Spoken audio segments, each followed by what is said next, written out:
डाल दे तो फिर आपके जान पर आफत आ जाती है। आपके सर पर कानून की तलवार सदैव लटकी रहती है। इसके बावजूद आप पीछे नहीं हटते हो। राष्ट्र के निर्माण में, अपने नौनिहालों को, भारत के भविष्य को संवारने में आप लगातार रहते हो। ऐसे आप जैसी महान विभूतियों का मैं हृदय से नमन करता हूं, वंदन करता हूं, आप सबका अभिनंदन करता हूं।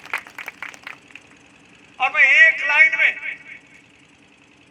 आपकी समस्याओं के समाधान के लिए, जैसा कि आदरणीय अध्यक्ष जी ने अभी बताया है कि ये एक पत्रक बना करके आपसे चर्चा करके आप सबकी समस्याओं का सूचीबद्ध करके एक पत्रक के माध्यम से मुझे उपलब्ध कराएंगे और मैं अपने उत्तर प्रदेश सरकार, आदरणीय मुख्यमंत्री पूज्य योगी आदित्यनाथ जी को वो पत्रक के साथ अपना पत्र लगा करके दूंगा और उनसे आग्रह करूंगा कि और भी नियमों में सरलीकरण किया जाए।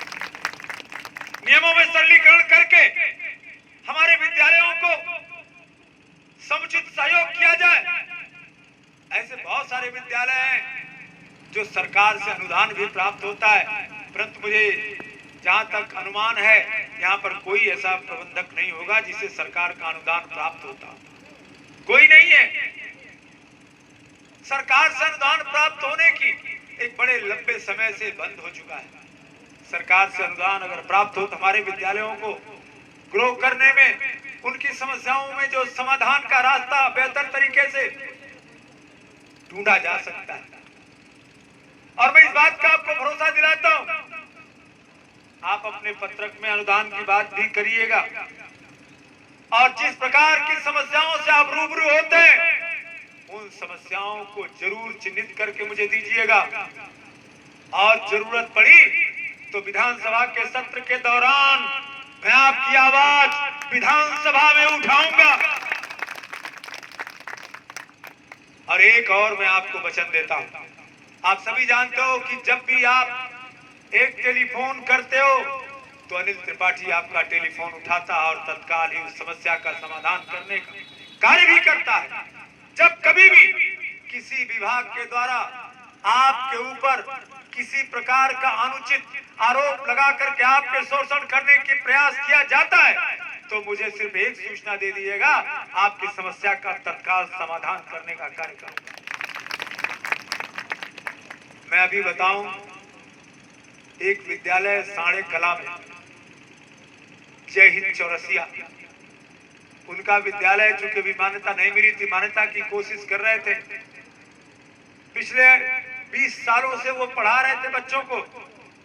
19-20 साल पहले मैं उनके विद्यालय में गया था। उस समय 400 के आसपास विद्यार्थी थे और हर विद्यार्थी को, कक्षा 1 से लेकर के 5 तक के हर विद्यार्थी को मैंने आज से 19-20 साल पहले किताबें, कापियां, कलम, जितनी भी पढ़ाई की सामग्री थी मैंने अपनी तरफ से उपलब्ध कराया था, क्योंकि उस नौजवान ने जीवन में एक नया आरंभ किया था, नया जीवन आरंभ किया था, तो उसमें मैंने उसको सहयोग किया था। अब वो 7-8 कमरे का निर्माण कर चुके थे। उन्होंने अप्लाई भी किया था, परंतु उन्हें मान्यता नहीं प्राप्त हो रही थी और उनके विपक्षी लगातार उनके खिलाफ शिकायतें कर रहे थे।